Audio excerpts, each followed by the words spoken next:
Alright, day 2 on the fast. I figure something I can talk about. It's not uncommon for me to go on fast every now and then, just, I don't know, like vibrational hygiene. There's a lot of reasons why I do it. Not a lot of them do I want to say, because not a lot of them do I have the capacity to be able to explain, because that's not how my mind works. But I do get the fasting every now and then. It's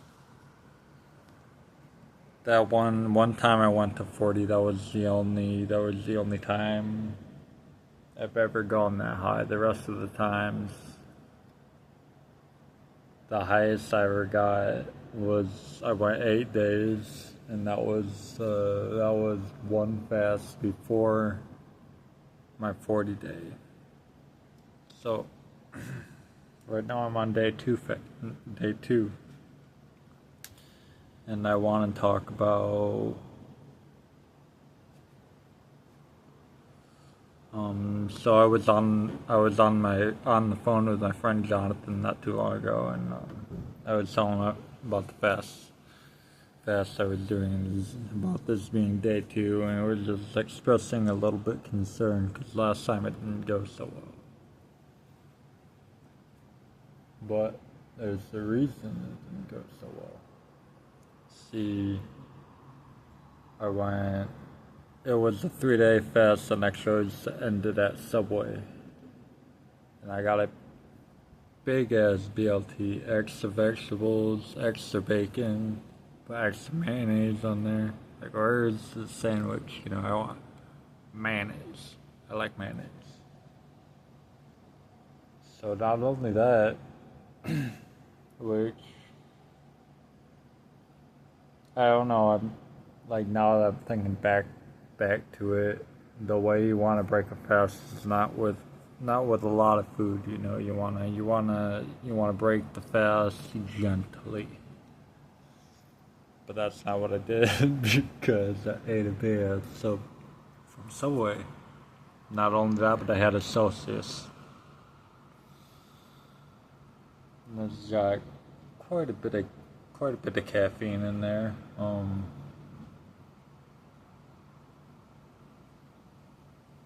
On the way back from Subway, because that Subway is not even a mile down the road, not even a half mile down the road, for real. On the way back, it didn't take me long to finish the Celsius that I got from Subway. So I went to the store. It's called Campus Corner. I went to Campus Corner, and I got one of those big ass monsters.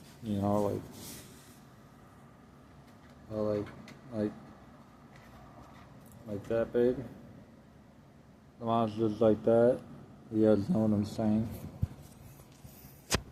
And I guzzled that pretty quick, and it made me feel kind of weird right off the bat.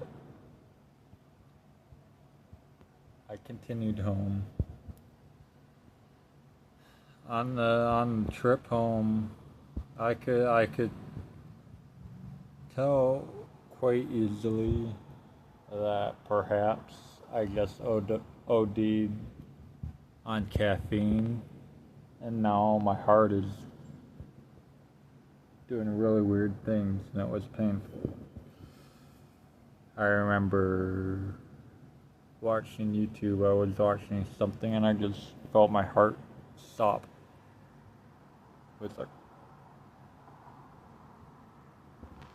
Felt really uncomfortable. So I went into the shower for a minute, ride out the pain, with the intention of, when I get out of the shower, I'm going to call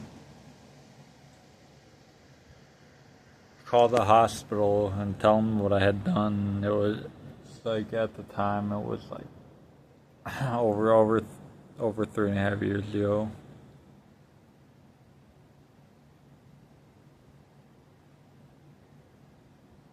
Yeah, over 3.5 years ago.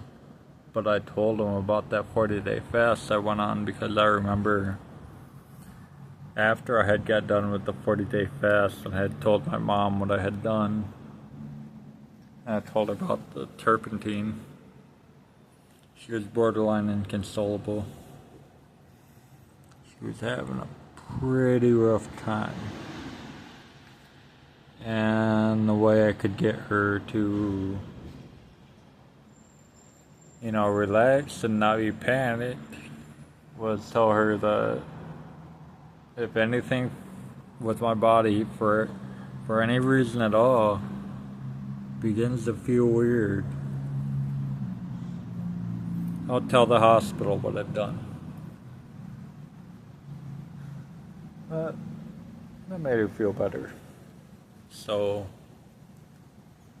fast forward to breaking this 3-day fast with a big ass sub, a Celsius, and a big ass monster. And I got out of the shower from writhing, and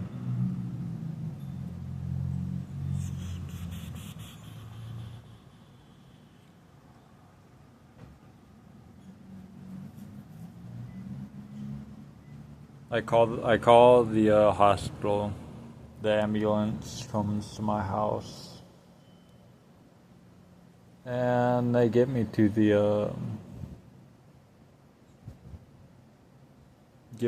emergency room. I'm beyond the waiting room. I'm in the back, where I never had too much experience with hospitals or how hospitals work, because I didn't know that as I was slowly talking to these tech and nurses about my experience that I might add was over 3.5 years ago.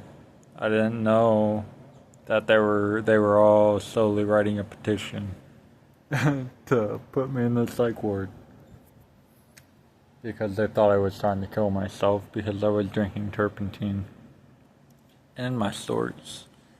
No, I didn't think turpentine was going to kill me. Even at the time, Alright, actually, that's not true. I had fears that it might have, but it didn't. It didn't.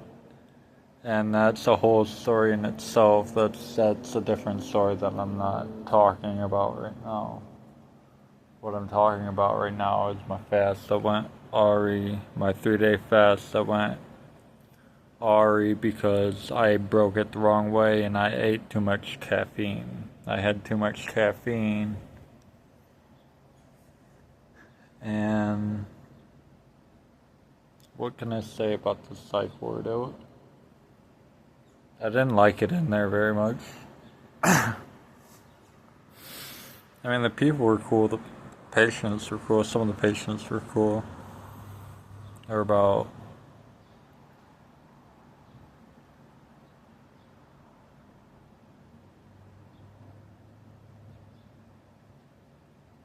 I think there were just two ladies that were not having any of it. I remember sitting in the rec room with my friend Steve, and this one chick, she walks in.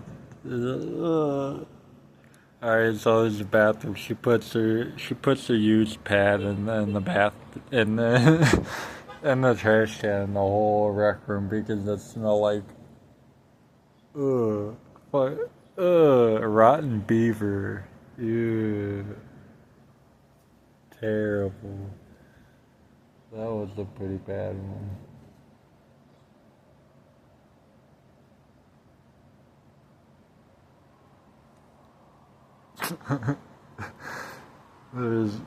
The other one, she, she was pretty funny. Sometimes she could be funny, other times she took things personal. That was like, I don't even understand what you took personal right there, especially with the word, any words around. Like, what are you talking about? You see what it was? It was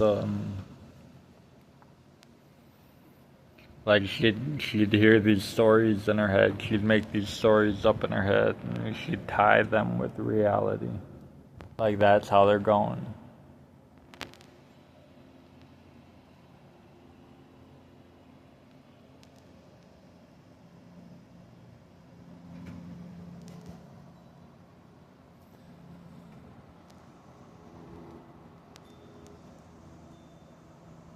I don't know.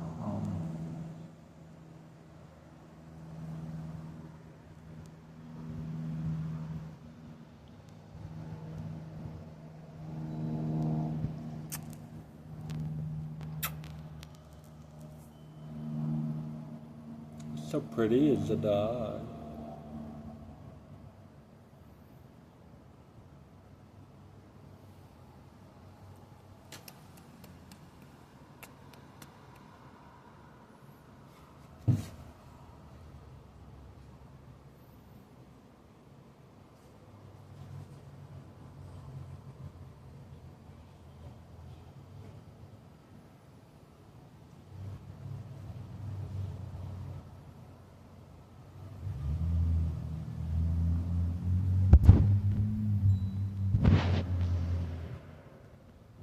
Oh yeah, that's the Eye of Providence tattoo, guys.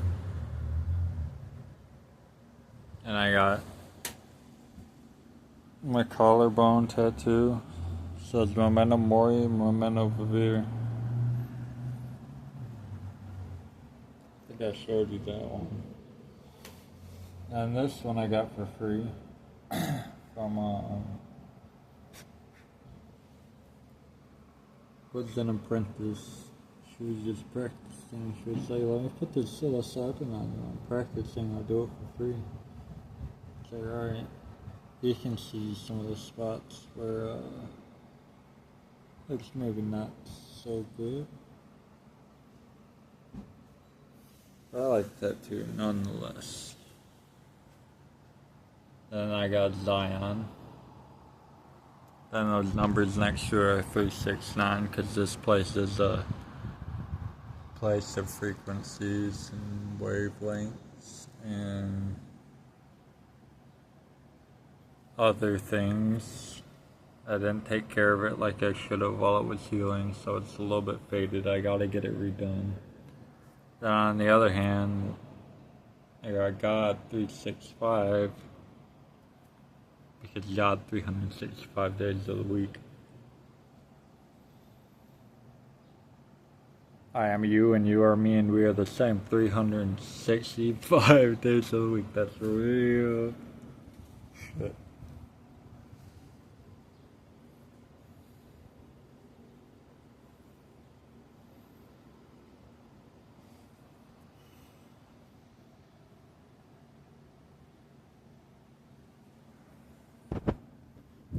Alright.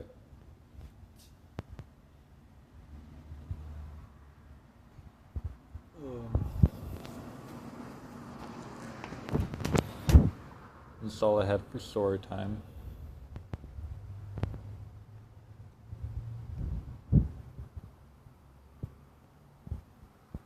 Going over to Jonathan's later, so I'll probably introduce you guys to Jonathan. He runs or he does a YouTube